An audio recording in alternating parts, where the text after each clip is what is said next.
You high, ain't you? You hit that rock. You hit it. How you feel? You dizzy? Yeah, all right? Ooh. Do it for the hood folk. Yeah, yeah.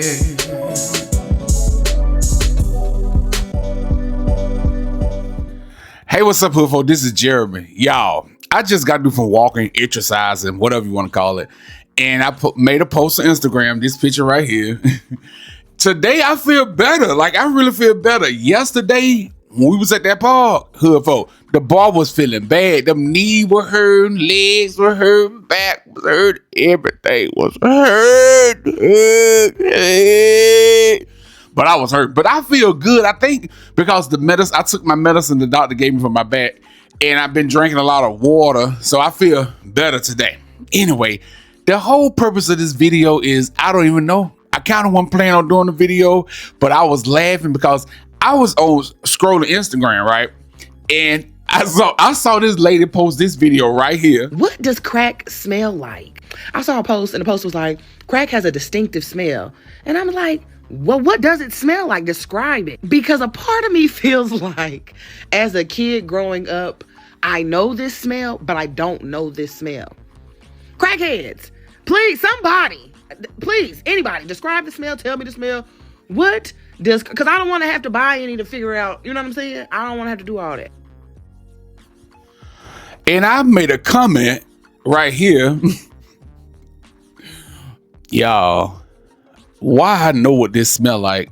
Why I even know what this is about? Now, I'm about to tell y'all a story time. I told this story before already, so if you already know this story, you already know this story. Like, you're going to be like, well, I know this story already.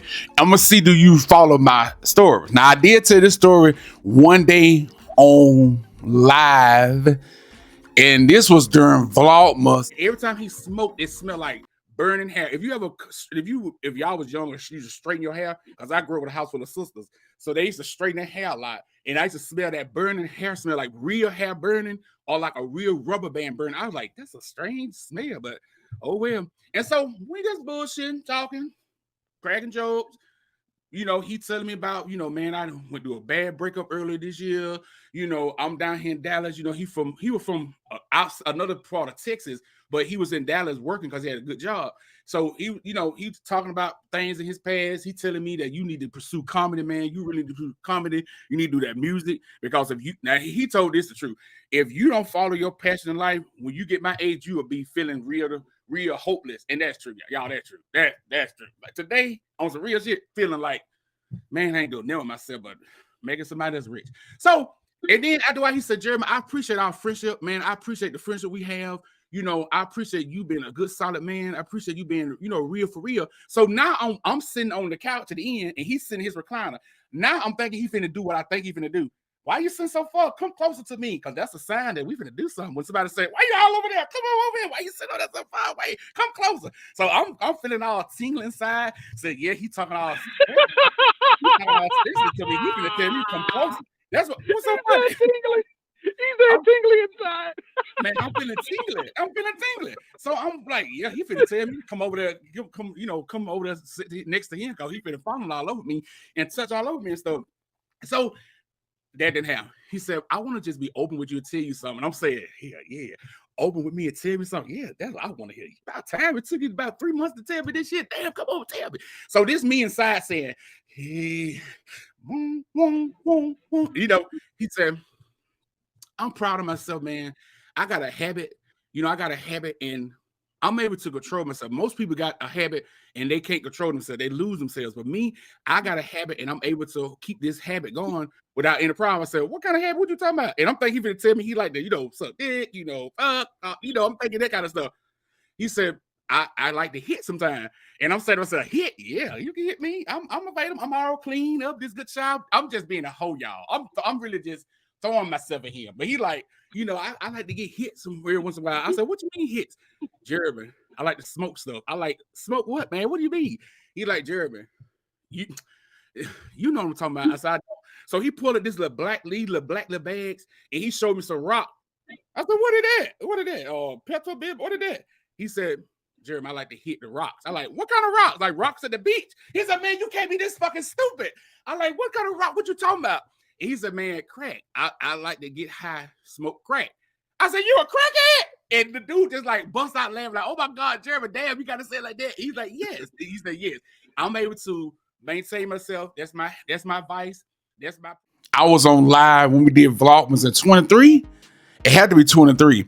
So I told this live about my friend who was a crackhead, a functioning crackhead, and how I know how crack smell. Now, this story is very funny. It's interesting. In 2006, I was working at C.R.A.C.K.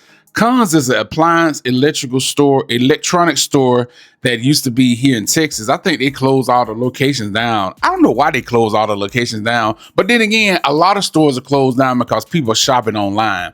Anyway, so I was working at C.R.A.C.K and I was selling appliances. When I went to the store, we had to go to this training down in Beaumont, Texas. So when we was in Beaumont, we had to decide, do we want to sell appliances or do you want to sell electronics? In 2006, I was 24 years old. So most people around my age, when we all went down to C.R.A.C.K's training center in Beaumont, Texas, they chose to sell electronics. I didn't want to sell electronics because I feel like it's a difference between need and want. It's easier to sell needs. It's hard to sell wants because you need needs, but you want wants. Do that make sense?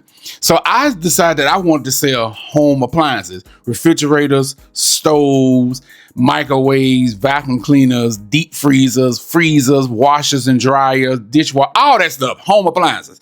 And that's why I tell people, and when it comes to sales, if you're trying to go by the textbook, do everything the textbook say do, no. Textbook selling is not an amazing thing. I feel like people don't want to buy stuff when you say, oh yeah, this washer and dryer can wash 16 bath towels. This washer and dryer could dry your load of clothes in 35 minutes. This stove right here have convection heat and it can cook a pie and a roast at the same time. This stove right here has a slow simmer in the back. This refrigerator right here makes ice in 30 minutes. This refrigerator right here can get the wine cold in 40. I feel like all that stuff is bullshit. Nobody want to hear that bullshit. When folks used to come in the C.R.A.C.K store, I would greet them. How you doing today? My name is Jeremy. What brings you in today? And they'd be like, well, I'm looking for a washer and a dryer. Then my question would be, how many is it? Is it just you? You got a family? And they say, well, it's a lot of us. It's like 5 of us. And I would say, okay, do you have a budget that you want to stay at? And they said, well, I'm trying not to go over $1,000. I'm trying to stay right there for $1,000. And guess what I would do? I would take them to the washer that's cost $1,000. And I would crack jokes and talk mess. And then I would tell them, I want you to just play around with it. And I'm finna go over here and I'm gonna stay out your way, and you just, tell me what you think. And so I would go off and I would stand off in the cut and be, looking at other people and just in a glaze, dazing off and looking over at them, just whatever. Then like, come here. And so when they would call me over, I would then crack jokes like, yeah, this a big, nice wash and dry right here. So when I get out work from C.R.A.C.K, I know who house I can go over and got to go to the laundromat because I'm going right here. Right. Oh, okay. And please make sure you get some good tide or get some good whatever. And people would be laughing and cracking jokes with me, and I would get the sale. My coworkers would be going by the textbook with all the extra talking. You can dry 20 towels out, and people are like, yeah, we're going to check out Best Buy, and we're going to check out another store, then we'll get back to you. And I'm like, don't about that shit. So this one particular day, this guy came in named Patrick. Now, Patrick is about, at this time, 40. Patrick is made up like the daddy from Good Times, James Evans. Patrick got a solid body. And I ain't gonna lie to you, when I saw Patrick, I was like, golly, all right. And he came in with his little work coat on, and he was looking manly. He was looking real manly. And he looked like he was not really in the mood to do no talking. And he looked like he was not in the mood to do a lot of joking and clowning. So I didn't approach him with a whole bunch of yeah. I said, what's going on, man? And he was looking for some appliances.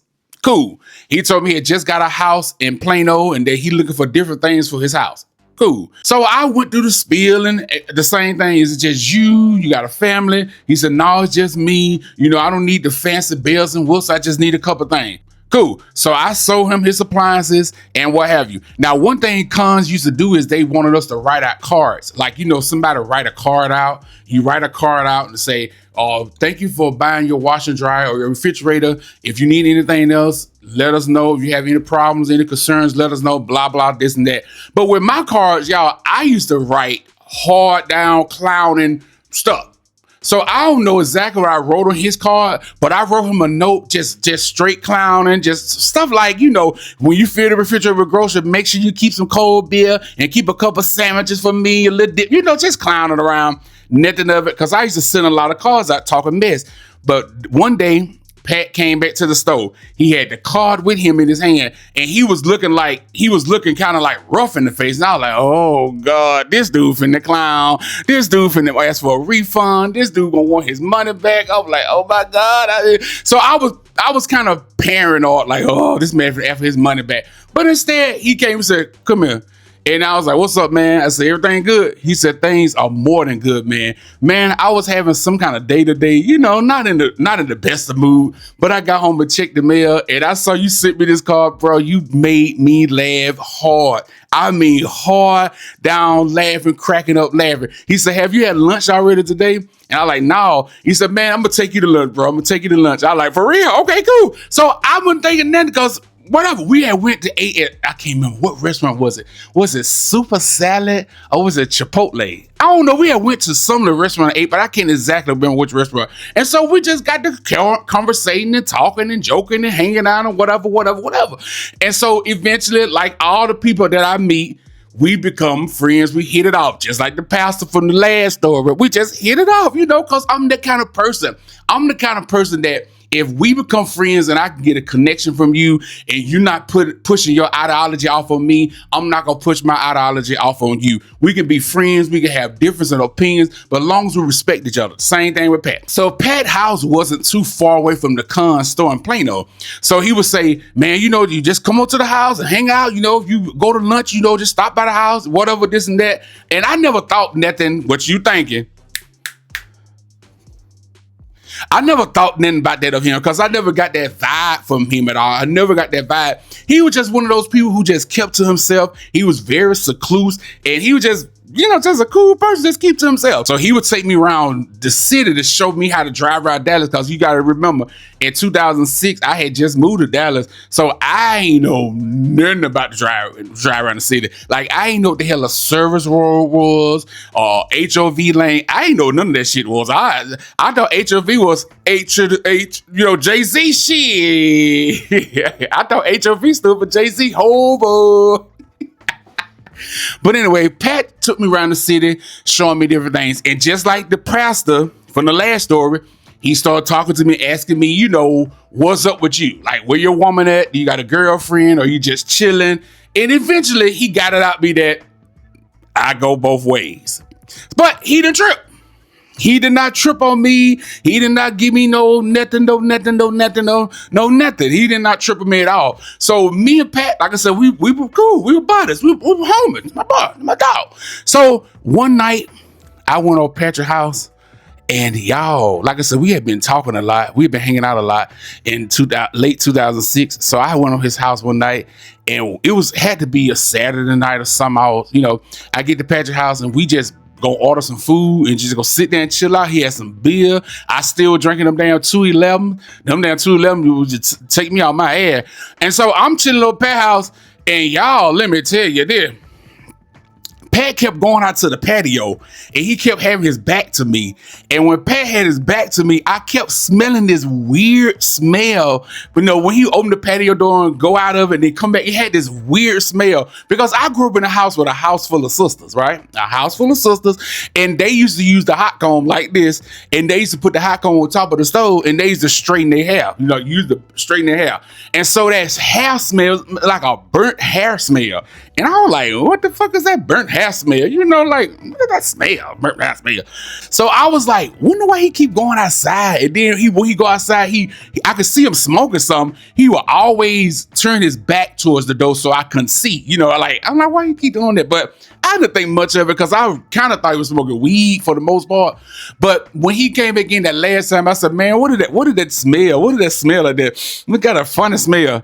And then he's like, you sure you can handle this? And so when you say you sure you can handle this, I'm like, shit, hell yeah. What are you talking about though?